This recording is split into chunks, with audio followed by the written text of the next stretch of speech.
Udara sore itu begitu panas dan kering ketika aku pertama kali menginjakkan kaki di kompleks pabrik gula Karangjati. Jalanan tanah berdebu membelah hamparan ladang tebu yang sebagian besar sudah kering dan tak terurus. Bangunan tua bergaya kolonial berdiri di tengah-tengahnya, dengan ket dinding yang mengelupas dan atap genteng yang ditumbuhi lumut. Pabrik ini sudah lama tidak beroperasi penuh, namun beberapa aset perusahaan masih perlu didata ulang. Tugasku tinggal selama 3 hari untuk menyelesaikan pengecekan dan pelaporan akhir. Aku menetap di rumah dinas lama milik pengawas pabrik. Letaknya di sisi utara kompleks, agak terpisah dari gedung utama dan terlihat seperti rumah yang sudah lama tidak memiliki penghasilan. Bangunannya besar, jendela-jendela kayu tua menghadap ke halaman yang dipenuhi ilalang dan semak liar. Daun pintunya berat dan mengeluarkan suara berderit panjang saat kubuka, seolah menolak kehadiranku. Begitu masuk, aroma lembab dan debu menyambut tajam di hidungku.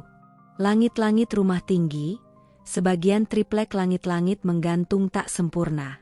Lantai ubin bermotif klasik terlihat kusam dan dingin di bawah kakiku. Perabotan tua masih tertata di ruang tamu. Kursi rotan reot, meja kayu penuh goresan, dan sebuah lemari kaca yang tampak retak di sudutnya.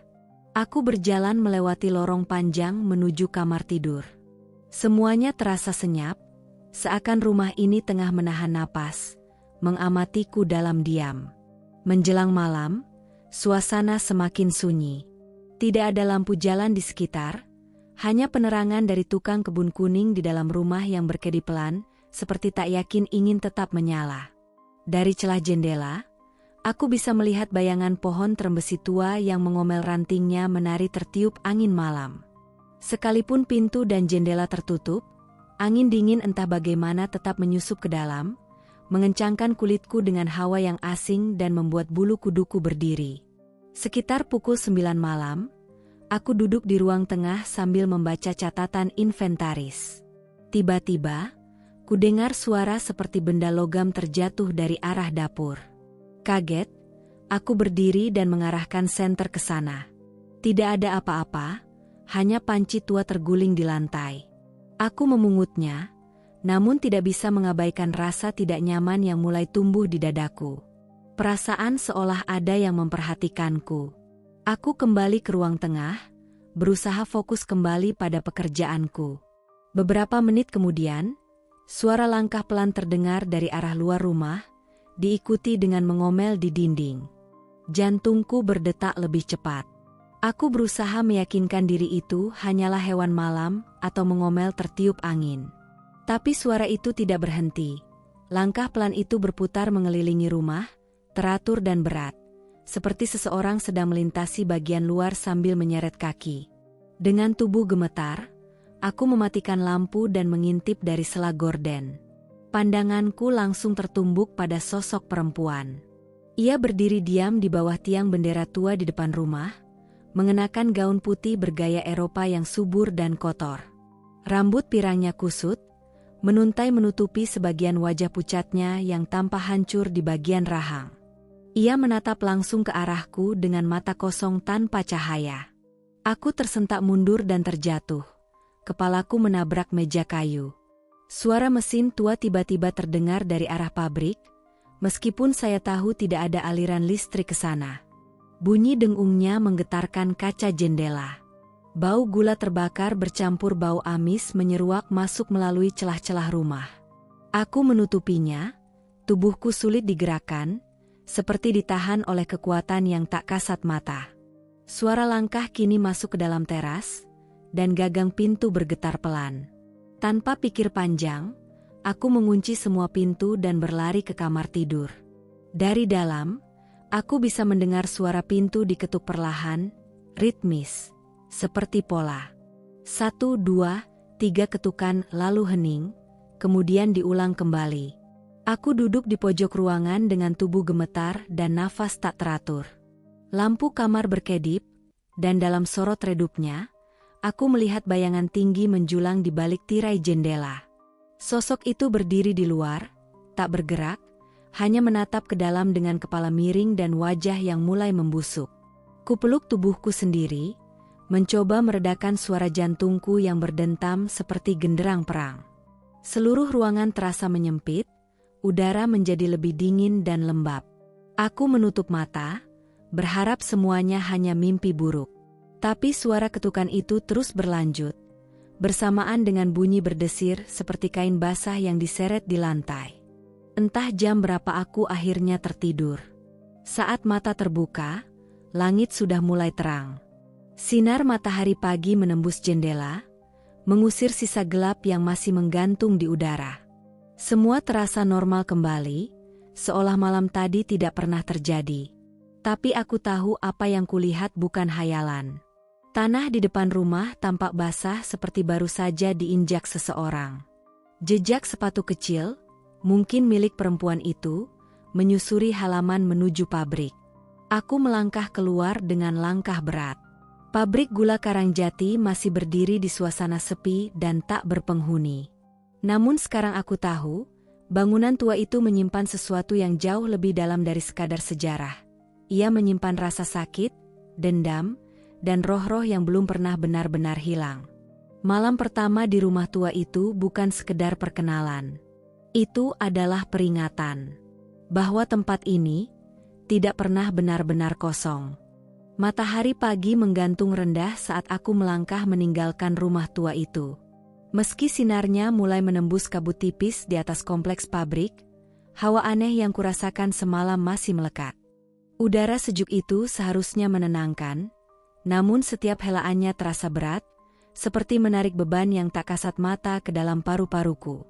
Langkahku mengarah ke bangunan utama pabrik gula Karangjati, sebuah struktur besar dengan jendela-jendela pecah dan atap seng yang berkarat. Dari dekat, bangunan itu seperti raksasa yang tertidur. Tubuhnya penuh luka dan karat sejarah. Aku membawa kunci gudang arsip dari kantor pusat. Tugasku hari ini adalah memeriksa dokumen aset yang tersimpan di ruang administrasi lama, sebuah tempat yang sudah tak tersentuh manusia selama bertahun-tahun. Pintu kayu tua berderit saat kubuka, dan aroma kertas tua serta besi berkarat segera menyambut. Di dalam ruangan itu, lemari-lemari arsip menjulang tinggi, berisi dokumen-dokumen yang menguning, sebagian mulai hancur dimakan rayap. Aku mengantarkan rak demi rak, membuka beberapa bundel tua dengan cap stempel tahun 1920-an.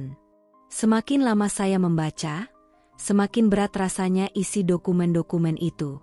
Sebagian besar bukan hanya catatan aset atau produksi, melainkan laporan kecelakaan kerja yang mengerikan. Salah satunya mencatat seorang pekerja lokal yang terjebak dalam mesin pemeras tebu dan terbunuh di tempat. Tubuhnya hancur, bercampur dengan cairan nira yang masih panas. Laporan lain menyebut seorang mandor Belanda meninggal karena terjatuh dari tangki pengolahan. Namun sebelum itu ia dikabarkan sering menghilang ke ladang tebu dan berbicara sendiri pada malam hari. Sebuah catatan singkat bahkan menyinggung ritual yang dilakukan untuk menenangkan mereka yang tak terlihat. Hatiku mulai diliput kegelisahan yang lebih dalam. Semakin kubaca, semakin terasa bahwa pabrik ini menyimpan lebih banyak kematian daripada kehidupan. Aku menutup berkas terakhir dengan tangan gemetar, lalu keluar dari bangunan, mencoba menghirup udara segar. Tapi bahkan di luar, suasana tidak berubah. Langit siang itu seperti terlalu pucat, dan suara alam, burung, serangga, angin, seakan bungkam dalam satu kesepakatan yang sunyi. Entah dorongan dari mana, aku berjalan ke belakang pabrik, ke arah ladang tebu yang sudah lama tidak digarap.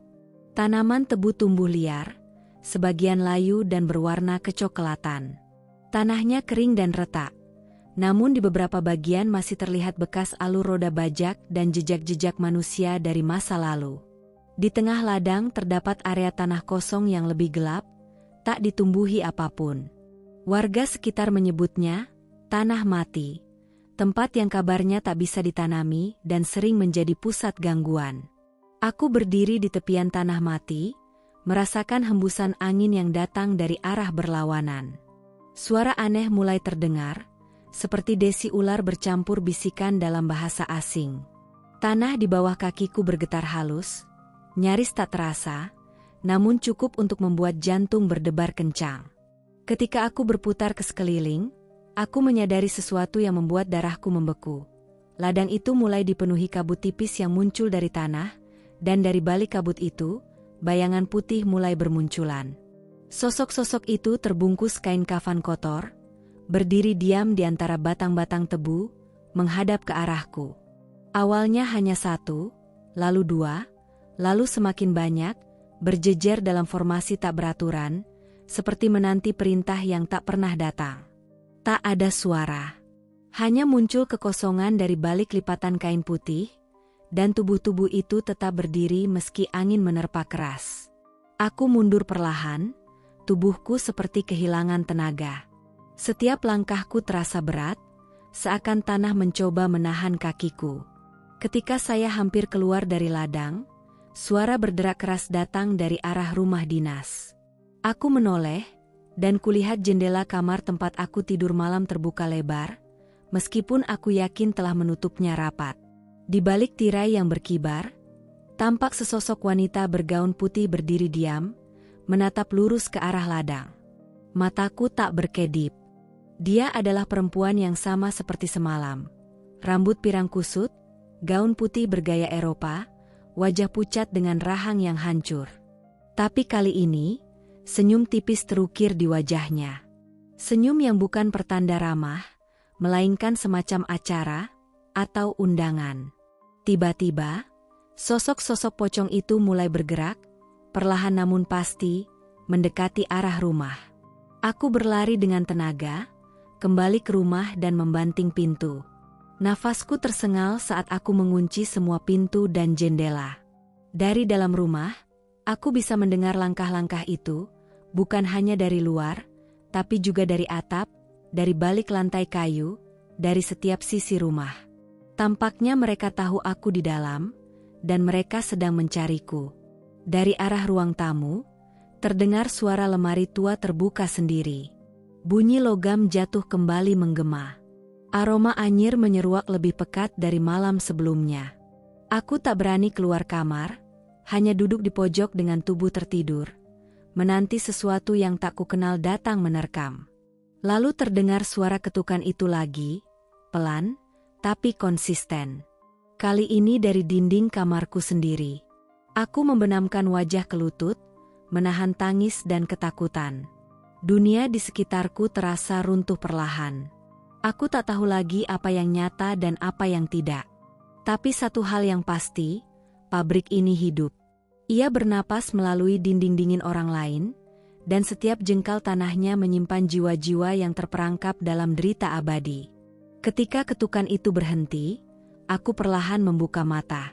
Tepat di lantai kamar, di bawah cahaya remang-remang lampu, ada jejak tanah berlumpur, membentuk huruf-huruf samar dalam bahasa yang tak kupahami. Tapi pada intinya, ada tulisan yang sangat jelas dalam bahasa Indonesia. Jangan bangunkan mereka yang tertimbun tanah manis. Pagi ketiga menyambutku bukan dengan sinar mentari yang hangat, melainkan kabut yang turun tebal di seluruh kompleks pabrik. Awan putih itu menggulung perlahan, menggulung setiap sudut bangunan tua dan ladang tebu yang terlantar, menciptakan suasana seolah-olah dunia ini terputus dari waktu. Semalam adalah malam paling panjang yang pernah kujalani. Tak banyak yang bisa kuingat, kecuali suara langkah, bisikan samar, dan ketukan dari balik dinding yang tak berujung.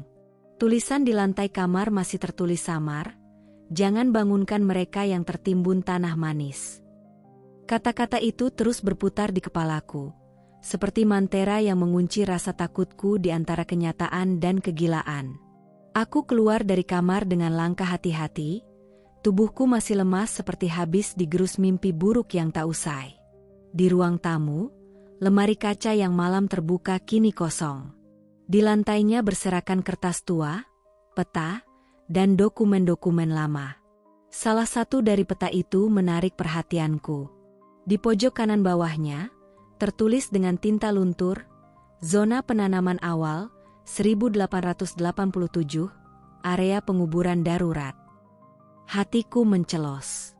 Area yang ditunjuk pada peta itu adalah tanah mati. Aku kembali duduk, mencoba menghubungkan potongan-potongan aneh yang kualami. Kecelakaan kerja, laporan orang hilang, kabut tebal, sosok wanita Belanda, dan pocong-pocong yang berdiri di antara batang tebu. Semuanya berasal dari satu titik, tanah tempat mereka dikubur diam-diam. Aku menyadari satu hal, aku bukan sekedar penghuni sementara.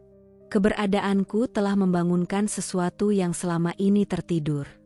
Mungkin karena aku membuka dokumen yang seharusnya dibiarkan membusuk. Atau mungkin karena kakiku menginjak tempat yang seharusnya tidak kusentuh. Tapi yang pasti, mereka kini tahu aku ada. Sekitar pukul 10 pagi, aku mendengar suara kendaraan masuk dari arah depan kompleks. Suara larangan berderit pelan di atas tanah berdebu, lalu suara mesin dimatikan. Aku keluar, dan kulihat mobil pick-up tua berhenti di depan rumah. Seorang pria tua turun dari kursi pengemudi, mengenakan baju lurik, wajahnya penuh kerutan dan matanya menyeratkan kehati-hatian. Namanya Pak Sentanu, penjaga tua yang dulunya pernah bekerja sebagai tukang bersih-bersih pabrik sebelum akhirnya ditutup. Ia datang karena mendengar dari warga desa bahwa ada orang luar yang tinggal di rumah pengawas. Ia mendatangiku bukan dengan kemarahan, melainkan kekhawatiran. "Rumah itu tidak boleh ditinggali, Nak," katanya pelan. "Dulu tempat itu paling dekat dengan tanah pemakaman pekerja. Mereka dikubur sembarangan, kadang hanya menutup kain, melempar ke lubang, lalu ditimbun tebu di atasnya." Aku hanya mendengarkannya. Pak Sentanu melanjutkan, matanya menatap kosong ke angkasa. Perempuan Belanda yang sering muncul itu istri mandor terakhir. Ia menggantung diri setelah suami terbunuh dimasukkan ke mesin penggiling oleh para buruh yang marah karena kelelahan dan tidak digaji. Mereka bilang tubuhnya terhancur bersama tebu dan gulanya dikirim ke kota. Darahku serasa membeku. Kisah itu seperti potongan akhir dari puzzle yang semalaman menyesakkan kepalaku. Aku bertanya apa yang bisa kulakukan untuk menenangkan tempat ini. Tapi Pak Sentanu hanya menggeleng perlahan. "Tidak ada yang bisa menenangkan mereka, Nak. Karena bukan kita yang punya kuasa untuk meminta maaf atas yang sudah terjadi. Oleh karena itu, saya memutuskan untuk menyelesaikan sisa pekerjaanku secepat mungkin. Tak ada niat untuk menginap lagi. Tapi saat kubuka laptop dan memasukkan catatan ke dalam laporan, layar tiba-tiba gelap. Lampu rumah padam secara bersamaan. Tak ada angin, tak ada hujan, namun listrik dan baterai mati seketika. Dari balik jendela, kabut mulai naik kembali. Kali ini lebih tebal dan gelap. Bayangan-bayangan mulai tampak berdiri di halaman, lebih banyak dari malam sebelumnya. Barisan kain kafan, tubuh-tubuh yang melayang tanpa suara, berdiri memutari rumah dalam lingkaran aneh. Di tengah-tengah mereka, perempuan Belanda itu muncul, lebih dekat, lebih jelas. Wajahnya bukan hanya hancur, tapi juga penuh luka sayatan, seolah digerogoti dari dalam. Tangannya menunjuk ke arahku. Tiba-tiba lantai rumah bergetar, dan dari ruang bawah tanah yang tak pernah kusadari ada, terdengar berkata. Lantai ubin di ruang tengah pecah, dan dari celahnya muncul tangan-tangan kotor berlumur darah. Mereka berusaha keluar, menggapai, mencakar, berjanji. Jeritan mereka bukan hanya suara kesakitan, tapi balas dendam. Dendam yang sudah terlalu lama terkubur di bawah manisnya industri tebu dan gula. Aku berlari keluar rumah, berusaha menerobos kabut, tapi kabut itu seperti tembok. Dimanapun aku melangkah, aku kembali ke tempat semula. Sosok-sosok itu kini semakin dekat, berputar mengelilingiku, tak bersuara, tapi menyampaikan pesan, "Kau telah melihat terlalu banyak." Dengan sisa tenaga, aku mengangkat tangan, mencoba berteriak, tapi suara tertahan di tenggorokan. Dunia menjadi kelabu, seperti ditelan bayangannya sendiri. Lalu semuanya gelap. Aku terbangun di rumah sakit 2 hari kemudian. Seorang petugas dari kantor pusat duduk di samping tempat tidurku, menatap dengan ekspresi campur aduk antara lega dan bingung. Mereka menemukanku di tengah halaman rumah dinas, Tubuhku lemas dan tak sadarkan diri. Sementara rumah itu, menurut warga yang melihat, menyala merah seperti terbakar dari dalam, tanpa ada api sama sekali. Pekerjaanku dianggap selesai. Laporan tidak perlu dikedepankan. Rumah dinas itu kini dikunci permanen, dan pabrik gula Karangjati resmi ditutup tanpa rencana yang disederhanakan. Namun aku tahu, tidak ada yang benar-benar selesai. Di sudut mataku, bayangan perempuan bergaun putih itu kadang masih muncul saat aku memejamkan mata. Bau nira terbakar masih bisa dirasakan sesekali, mengklaim dalam tidurku. Dan bisikan bisikan itu masih ada. Karena tanah manis tak pernah tidur.